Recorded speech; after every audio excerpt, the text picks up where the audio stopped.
کھانا پینا، اس کی کیا دعائیں ہیں جو اللہ کے نبی صلی اللہ علیہ وسلم سے ہم کو ملتی ہے؟ بہت ساری دعائیں، کچھ دعائیں ہم دیکھیں گے۔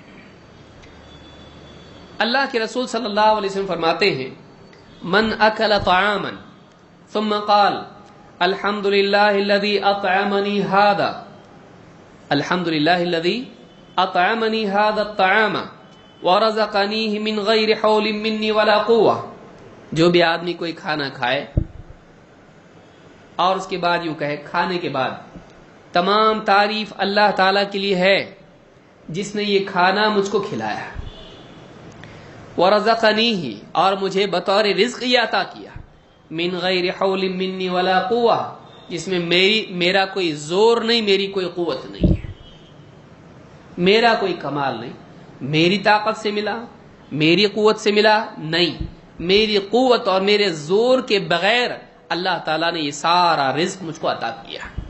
اللہ کے نبی صلی اللہ علیہ وسلم فرماتے ہیں جو آدمی کھانے کے بعد یہ دعا پڑھتا ہے غفر لہ ما تقدم من ذنبہ وما تأخر، اس کے پچھلے اور اگلے سارے گناہ معاف ہو جاتے ہیں۔ کتنا ٹائم لگا؟ کتنا ٹائم لگا آپ سوچیں، اگلے پچھلے سارے گناہ معاف، کس بنیاد پر؟ کھانے کے بعد اتنی چھوٹی دعا پڑھے۔ لیکن اس میں کیا ہے؟ دو چیزیں، ایک ہے اپنی نفی اور دوسرے اللہ کا اقرار اور اللہ کا شکر۔ ایک آدمی جب کھانا کھاتا ہے مسلمان، اس کی مینٹالٹی کیا ہونا چاہیے؟ کیسا زبردست ہوں میں، میرے پیسے سے میں نے کھانا لایا، یہ ہونا چاہیے؟ اس کا ذہن ہی ہونا چاہیے یہ جو میں کھا رہا ہوں اس کا پیدا کرنے والا کون ہے؟ تو جب میں کھا رہا ہوں تو اس کا شکر ادا کرنا چاہیے۔ تمام تعریف اللہ کے لیے ہے جس نے مجھ کو یہ کھانا کھلایا، تو اس کے ذہن میں کھاتے وقت میں کس کی یاد ہونا چاہیے؟ اللہ کہ اس میں میرا کوئی کمال نہیں۔ اور وَرَزَقَنِي مِنْ غَيْرِ حَوْلٍ مِّنِّي وَلَا قُوَّةٍ، نہ میرا کوئی زور ہے نہ میری قوت ہے، اس کے بغیر اللہ تعالیٰ نے یہ مجھ کو رزق دیا ہے۔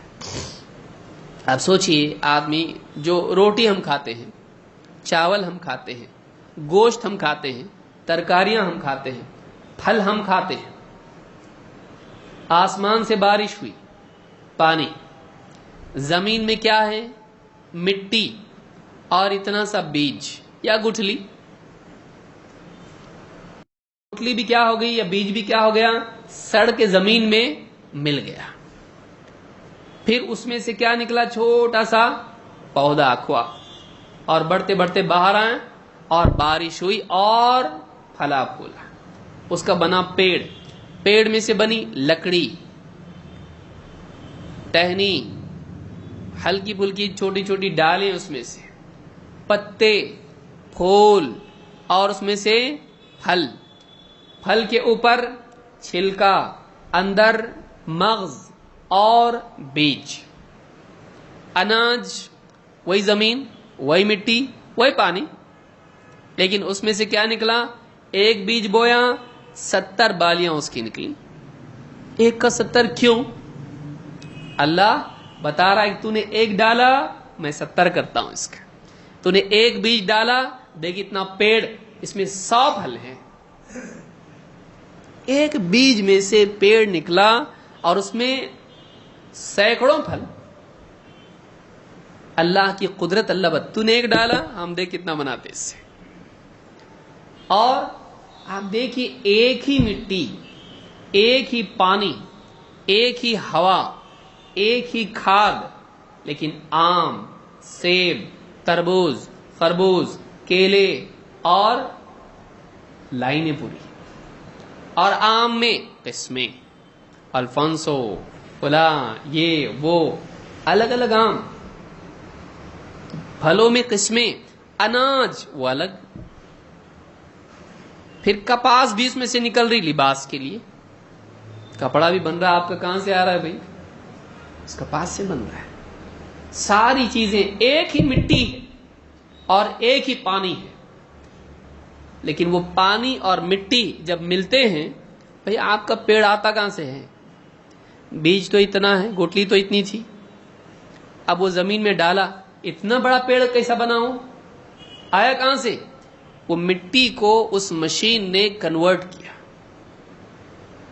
اللہ تعالیٰ اس مٹی سے لکڑی بناتا. لکڑی کیسا آئی بھائی؟ لکڑی آئی کہاں سے؟ زمین میں سے آئی. زمین میں کیا ہے؟ مٹی ہے.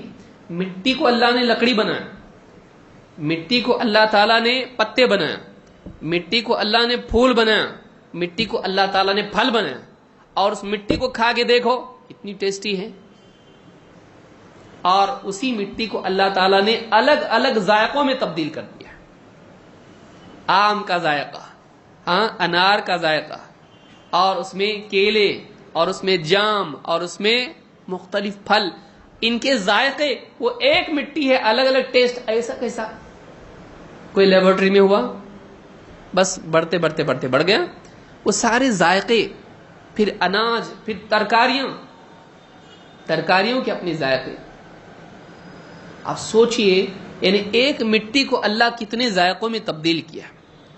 آسمان سے بارش برسانا تیرے بس میں تھا؟ نہیں. کسان بو کے بیٹھتا, کب آتی بارش, اس کے بس میں نہیں ہے. کوئی بٹن دبا کے گورنمنٹ بھیج سکتی بارش؟ اس کے بس میں نہیں ہے. اور زمین سے اگانا, وہ بھی اس کے بس میں نہیں ہے. زمین اپنی رفتار سے کام کرتی ہے. ذرا کوئی جا کے بولے جلدی کرو, نہیں. جو ہماری رفتار ہے, جو اللہ نے ہم کو حکم دیا ہے, اسی رفتار سے ہم چلیں گے. آسمان سے پانی برسانا, زمین سے اناج اگانا, یہ دونوں بھی انسان کے بس میں نہیں. انسان کے بس میں کیا ہے؟ زمین میں ہل چلانا, بیج ڈالنا, کھاد ڈالنا, پانی دینا, بس. اگانا انسان کے بس میں نہیں ہے, برسانا انسان کے بس میں نہیں ہے. اسی لیے آدمی یاد رکھے, میں دکان سے خرید کے لایا, دکان میں تھوڑی اگا, اس سے پہلے کا پروسیس دکان میں آتا نہیں. اگر اناج اگتا نہیں, اگر کھیتی نہیں ہوتی اگتا نہیں, اور کھیتی ہوتی لیکن پانی برستا نہیں, اور زمین بولتی نہیں سوری ہم نہیں اگاتے, اگتا, زمین میں سڑ جاتا سب کچھ. اور زمین کئی گنا کر کے نہیں دیتی. یہ قانون کس نے بنایا کہ زمین میں ایک بیج ڈالو 70 گنا کر کے دیں گے؟ یہ قانون اللہ کا بنایا ہوا ہے, کسان کا نہیں.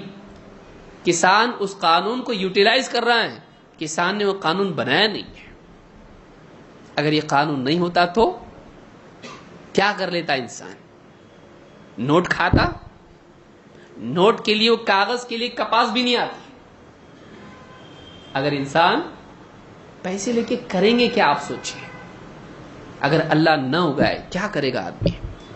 تو کھانے والا آدمی ایک لقمہ کھا رہا ہے, لیکن اس ایک لقمے کے وقت میں اس کو احساس ہو یہ لقمہ کتنا سفر کر کے مجھ تک آیا ہے.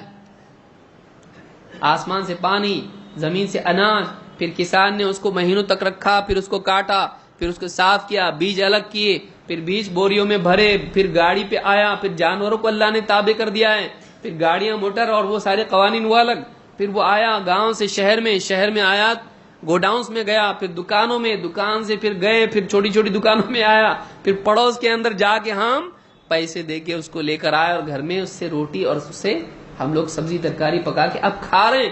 اتنا سفر اس نے طے کیا ہے. میرے زور میں نہیں تھا, میرے بس میں نہیں تھا سب کچھ کرنا. یہ کس نے کیا ہے؟ اللہ تعالیٰ نے.